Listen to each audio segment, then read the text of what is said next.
باب افضل تجارت، سب سے زیادہ فضیلت والی تجارت کا بیان۔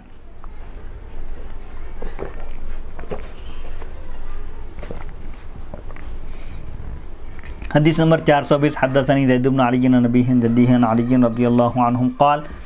قال رسول اللہ صلی اللہ علیہ وسلم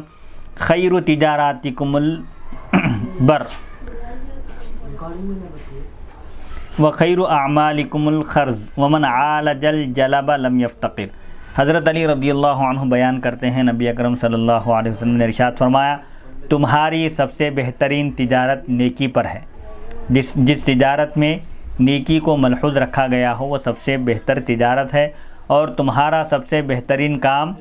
درزی کا کام ہے، کپڑے سینے کا کام ہے، اور جو شخص اپنی آمدنی کو سنبھال کر رکھے گا وہ کبھی غریب نہیں ہوگا، یعنی جو میانہ روی سے خرچ کرے گا، میانہ روی کو ملحوظ رکھے گا، وہ کبھی محتاج نہیں ہوگا۔ حدیث نمبر 421، حدثنی زید بن علی عن ابیہ عن جدیہ عن علی رضی اللہ عنہ قال اتى رسول اللہ صلی اللہ علیہ وسلم رجل فقال یا رسول اللہ انی لست اتوجہ فی شیء الا حورفت فیہ، فقال رسول اللہ صلی اللہ علیہ وسلم انظر شیئا قد اصبت فیہ مرة فالزمہ، قال القرض، قال صلی اللہ علیہ وسلم الزم القرض۔ جلب کے ایک معنی جیسے مختلف گاؤں سے، شہروں سے، دیہاتوں سے جو مال آتا ہے، اناج کی شکل میں ہو یا ترکاریوں کی یا جس میں بھی، اس میں بتایا گیا کہ کوئی شخص پہلے سے اگر مال کو شہر کے باہر ہی روک لے، جبکہ اس مال کی شہر میں ضرورت ہو، شارٹیج کر کے اس مال کو اگر کوئی زیادہ پیسے کمانے کی نیت سے روک لے تو یہ درست نہیں ہے۔ ہاں البتہ اگر اس کے روکنے سے کچھ فرق نہیں پڑتا، شارٹیج نہ ہوتا ہو مال اور مال کا ریٹ بھی نہ بڑھتا ہو، تو ایسی صورت میں جلب اس کو مختلف مقامات سے آنے والے قافلوں سے شہر کے باہر جا کر مال خریدنے کی اجازت ہے، اس کو جلب کہتے ہیں۔ اور جو شخص اس طرح کرے گا، مخلوق کو نقصان پہنچائے بغیر اگر وہ اس طرح جا کر خریدے گا تو ظاہر بات ہے وہ کبھی محتاج نہیں ہوگا، اس کے بعد ذخیرہ اندوزی ہوگی مال کی، لیکن اس میں شرط یہ ہے کہ لوگوں کو تکلیف نہ ہو اور اس کے مال شارٹیج کرنے کی وجہ سے لوگوں کو مشکلات کا سامنا نہ کرنا پڑے، شہر میں اس کی قلت نہ ہو، مال وافر مقدار میں موجود ہو اور اس کے ذخیرہ کرنے سے ریٹ کے بڑھنے کا کوئی ڈر نہ ہو، تو پھر ایسی صورت میں اس کو قافلوں سے شہر کے باہر جا کر مال خریدنے کی اجازت ہے۔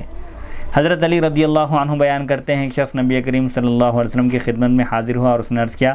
میں جب بھی کسی چیز کی طرف متوجہ ہوتا ہوں تو اس میں مہارت حاصل کر لیتا ہوں۔ تو نبی کریم صلی اللہ علیہ وسلم نے فرمایا، تم اس بات کا جائزہ لو جسے تم ایک مرتبہ ٹھیک طرح سے کر چکے ہو، غور کرو، دیکھو کون سا ایسا کام ہے جس کو تم ایک بار کیا اور اچھی طرح کیے ہو، اور پھر تم اسی کو اختیار کر لو۔ تو انہوں نے عرض کیا مضاربت، تو نبی کریم صلی اللہ علیہ وسلم نے ارشاد فرمایا تم مضاربت کو اختیار کر لو۔ مضاربت کہتے ہیں جس میں رأس المال، ایک کی رقم ہو، ایک کا پیسہ ہو اور دوسرے کی محنت ہو، اس کو مضاربت کہتے ہیں۔ یعنی کسی شخص کے پاس مال نہیں ہے تجارت کرنے کے لیے، لیکن اس کے پاس مہارت ہے اور تجربہ ہے اور محنت کا وہ عادی ہے،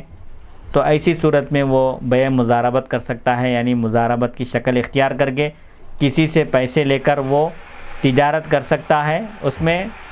یہ ضروری ہے کہ دونوں پہلے اپنا نفع متعین کر لیں، مثال کے طور پر پیسے لگانے والا اور جو اس کے پیسے لے کر تجارت کرنے والا ہے وہ آپس میں معاہدہ کر لیں اور منافع طے کر لیں، 50%، 40%، 60% جو بھی ہے اس کو پہلے طے کر لیں، یہ مضاربت کہلاتا ہے یہ معاملہ۔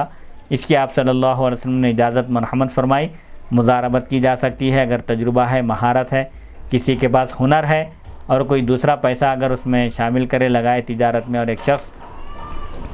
پیسہ لے کر تجارت کو انجام دے سکتا ہے تو اس کو اس کی اجازت ہے۔